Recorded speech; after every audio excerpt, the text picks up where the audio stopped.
ce lundi pour démarrer la première vidéo de ce nouveau vlog. Donc je vais commencer avec mes achats du week-end. J'ai acheté Train d'enfer pour Orange Rouge aux éditions Pocket de Franck Tillier. Donc c'est un thriller qui me tente énormément. J'avais hâte de faire la rencontre du commissaire Charcot. Donc je pense le sortir de ma palle le mois prochain. Et ensuite j'ai pris un Charleston, un air d'éternité de Clarisse Sabat. Dans le rayon il y avait énormément de livres Charleston qui me tentaient. Mais pour me décider, je suis partie sur la couverture et la tranche jaune. Donc pour ceux qui me connaissent, vous savez que le jaune c'est ma couleur préférée. Donc celui-ci, pareil, je pense le sortir le mois prochain.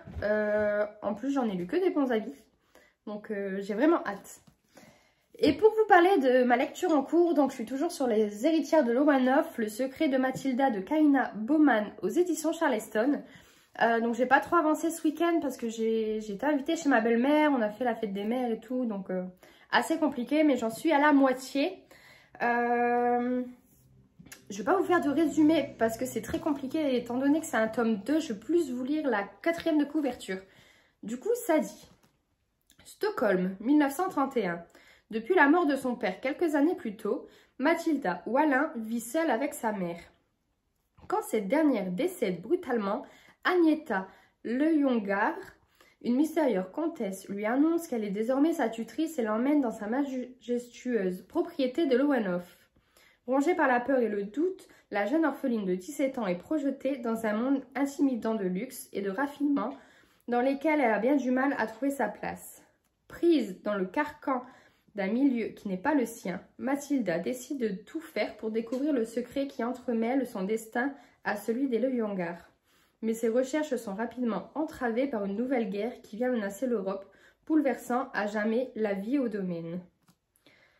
Alors déjà c'est un immense plaisir de retrouver la plume de l'autrice parce que j'avais eu un très joli coup de cœur pour le tome 1 et je pense que vu comment c'est parti, je risque d'en avoir un également pour celui-ci. C'est super fluide, ça se lit facilement et en plus de ça je suis trop contente de retrouver les personnages du tome 1, sachant qu'il y en a d'autres qui arrivent bien évidemment, mais j'aime beaucoup aussi le personnage d'Agneta. Donc j'ai hâte d'avancer un peu plus pour vous en reparler, sachant que je pense pas le terminer ce soir parce qu'il me reste 320 pages à peu près. Là j'en suis à la page 322, donc je vous retrouve très vite pour vous en parler. Par contre en parallèle j'ai commencé un nouveau livre audio, donc c'est La vie secrète des écrivains de Guillaume Musso. J'ai pas lu grand chose, je vous le cache pas, mais j'avoue que là le début j'ai un peu à rentrer dans l'histoire. Pour vous parler un peu plus du résumé, ça dit: en 1999, après avoir publié 3 romans devenus cultes, le célèbre écrivain Nathan Fowles annonce qu'il arrête d'écrire et se retire à Beaumont, une île sauvage et sublime au large des côtes de la Méditerranée. Automne 2018, Fowles n'a plus donné une seule interview depuis 20 ans, alors que ses romans continuent de captiver les lecteurs. Mathilda Monet, une jeune journaliste suisse, débarque sur l'île, bien décidée à percer son secret. Le même jour, un corps de femme est découvert sur une plage et l'île est bouclée par les autorités. Commence alors entre Mathilde et Nathan un dangereux face-à-face où se heurtent vérité occultée et mensonge, assumés où se frôlent l'amour et la peur. Donc il fait 337 pages, épilogue compris. Par contre, après, je vois qu'à la fin, il y a un vrai du faux. Donc, je sais pas ce que c'est. Je le lirai pour savoir. Donc, voilà. En soi, il a du potentiel. C'est juste que j'arrive pas à m'immiscer dans le début de l'histoire. À voir par la suite. En plus de ça, dans ma lecture audio, j'aime pas trop la voix du narrateur. À voir si j'arrive à accrocher un peu plus à sa voix et à son élocution. Donc je vous en reparle aussi très vite. À bientôt! Hello, on est mardi, je vous retrouve pour vous parler de ma lecture en cours. Donc je suis toujours sur le tome 2 des héritières de Loweneuf, Le secret de Mathilda. Hier j'ai dû lire une 50aine de pages à peu près car j'ai attrapé une migraine ophtalmique et ça a été très compliqué pour moi. C'est parti seulement ce matin en me réveillant. J'en suis à la page 363 sur 640. Donc on voit le bout, j'ai moins de 300 pages à lire encore. Je vais essayer de lire un max aujourd'hui pour vous en parler plus en détail. Mais je peux déjà vous dire que j'aime beaucoup. En plus, là, on est arrivé à un moment où... Alors, sans vous spoiler parce que c'est écrit dans la couve et sur le titre, on est arrivé au moment où Mathilda va enfin découvrir son secret. Et j'ai trop hâte d'avancer là. Vraiment, on rentre dans le vif du sujet et j'ai hâte, trop hâte. Donc je vous en reparle demain, sachant que mon livre audio, j'ai pas avancé. J'ai écouté seulement 15 minutes ce matin en allant au travail. Alors il faut savoir que les livres audio, je les écoute seulement dans la voiture quand je pars au travail. J'ai 15 minutes de route, donc j'écoute pas beaucoup. J'aime pas pour le moment, donc je vous en reparle très vite. Hello, on est mercredi et je vous retrouve pour vous montrer un livre que j'ai acheté et vous parler de ma lecture en cours. Donc j'ai acheté La chasse de Bernard Minier en occasion parce que je voulais à tout prix la tranche comme ça. Parce qu'en magasin ça ne se trouve plus. Par contre je suis vraiment dégoûtée. Alors je ne l'ai pas payé cher mais on peut voir que là il est abîmé. Je ne sais pas si vous voyez bien. Les pages sont pas très propres et en plus de ça il colle. Donc je vais passer un bon coup de nettoyage parce que là ça m'écoeure un petit peu, je vous le cache pas. Donc voilà, sachant que j'en attends encore 2, dont un de Bernard Minier parce qu'il m'en manquait que 2 dans cette édition là. Donc ça c'est pour la réception et du coup hier j'ai avancé un tout petit peu sur les héritières de Lowenhof. Alors j'en ai pas grand chose à vous dire hormis que ça avance super bien, il y a des rebondissements.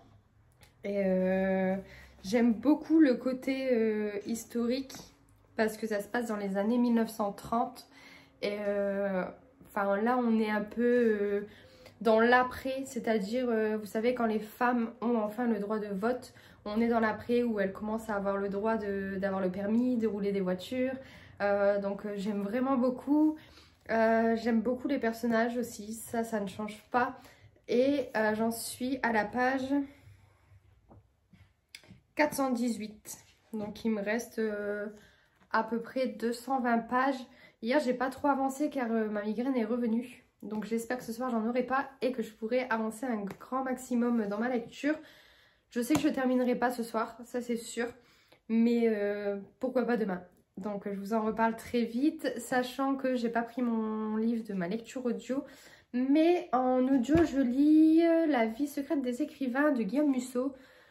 J'arrive pas à rentrer dans l'histoire. Je sais pas si le narrateur y est pour quelque chose. Mais ouais, j'ai vraiment beaucoup de mal. Après, en soi, la plume m'a l'air pas mal hein, quand je l'entends parler et tout. Mais il y a quelque chose qui me dérange. Et je n'arrive pas encore à dire quoi. Donc je vous en reparlerai plus en détail dès que j'aurai avancé un max dedans. Là, j'ai dû avoir... écouté plutôt un tiers du livre. Donc j'espère que ça avançait un peu plus. Donc je vous retrouve demain pour vous parler de mes lectures en espérant avancer dans les 2. Donc voilà, à demain. Hello, on est jeudi, je vous retrouve pour vous parler de mes 2 lectures en cours, mais aussi j'ai reçu un livre. Alors du coup j'ai reçu le Bernard Minier qui me manquait, donc Sœur. Je l'ai acheté d'occasion en très bon état. Je tiens à le préciser quand même parce qu'il n'est pas en très bon état. Comme vous pouvez voir, là il se décolle. Là il y a du scotch. Là il se décolle. Les pages sont pas propres du tout. La tranche est cassée. Du coup je suis vraiment dégoûtée. J'ai envoyé un message au vendeur et j'attends qu'il me réponde pour voir parce que ça me fait un peu chier d'avoir payé pour un livre abîmé à ce point. Surtout qu'il était censé être dans très bon état. Donc le prix pour un livre en très bon état ça me dérangeait pas, mais là un petit peu quand même. Ça m'embête d'avoir un livre aussi abîmé dans ma bibliothèque. Ensuite, pour mes lectures en cours, du coup, je suis toujours en lecture audio sur La vie secrète des écrivains de Guillaume Musso. Comment vous dire? J'aime pas du tout. J'accroche pas. Les personnages ne sont pas du tout attachants. Je suis prête à l'abandonner, clairement. Je me dis, accroche-toi, c'est un livre audio, ça va vite, t'as juste à l'écouter pendant que tu fais autre chose. Et je vous cache pas que si je l'aurais lu en version papier, je l'aurais abandonné dès les premières pages parce que j'aime pas trop. Donc ça, c'est pour La vie secrète des écrivains. Et pour Les héritières de Lowanov de Corinna Baumann aux éditions Charleston. Il me reste 125 pages, j'ai pas mal avancé hier. Je peux vous dire que c'est déjà un coup de cœur assuré qui va arriver parce que je suis à fond dans l'histoire. J'ai vraiment hâte de retrouver tous ces personnages, cette plume que j'aime beaucoup. Et je suis vraiment dégoûtée parce que j'ai pas le tome 3 dans ma palle. Et je vais devoir me l'acheter ou attendre un petit moment. Je vous en reparle du coup demain parce qu'il sera terminé et je pourrai enfin commencer un service presse que j'ai reçu. Donc du coup, on se retrouve demain. Hello, on est samedi. Je vous ai pas pris hier parce que j'ai pas eu trop le temps de me filmer. Il fait super chaud et super bon dans le nord. Donc c'est super agréable. On a ressorti le spa mercredi. On l'a nettoyé, on l'a rempli, on a mis tout ce qu'il fallait dedans. Du coup, j'ai passé mon après-midi dedans. Ça fait trop du bien. Vraiment, ça fait du bien au moral, surtout le soleil. Je voulais vous retrouver pour vous parler de ma dernière lecture, donc Les héritières de Lowanov, Le secret de Mathilda, de Corinna Baumann aux éditions Charleston. Je l'ai terminé et ça a été un sacré coup de cœur encore. J'avais eu un coup de cœur pour le tome 1, c'est encore le cas pour ce tome 2. Je suis juste dégoûtée de ne pas avoir le tome 3 dans ma palle. Donc je pense qu'il va falloir que je me l'achète au plus vite parce que cette saga va faire partie de mes sagas chouchous. Toutes les sagas que je commence d'ailleurs chez les éditions Charleston font partie de mes sagas chouchous. J'en retiens que du bien. J'adore la plume de Corinna Baumann, j'adore l'univers, j'aime tout, les personnages, sa plume elle est fluide, ça se lit facilement. Vraiment c'est un livre que j'apprécie énormément. Je pense que vous l'aurez compris puisque je fais que ça de vous le dire. Ça a été un vlog 100% 100% les héritières de Lowanov parce que j'ai lu que ça cette semaine. J'ai pas trop avancé, j'étais beaucoup fatiguée avec le travail donc voilà. Ma lecture audio, j'ai un peu avancé, j'accroche toujours pas. Donc je vais m'empresser de la terminer. Comme ça, je vous donnerai mon avis final lundi dans le prochain vlog. Et là, je vais commencer un nouveau livre. Donc, c'est mon SP que j'ai reçu. C'est Opération Sumper de Michel Dablon. Je l'ai reçu il y a un bout de temps déjà, mais je n'ai pas eu le temps de le sortir avant. Donc là, je vais le lire aujourd'hui et demain. Et à partir de lundi, je commence une LC avec les copines de Booksta. On va commencer Jérôme Loubry du soleil et de sang. Donc je vous parlerai de tout ça dans le prochain vlog.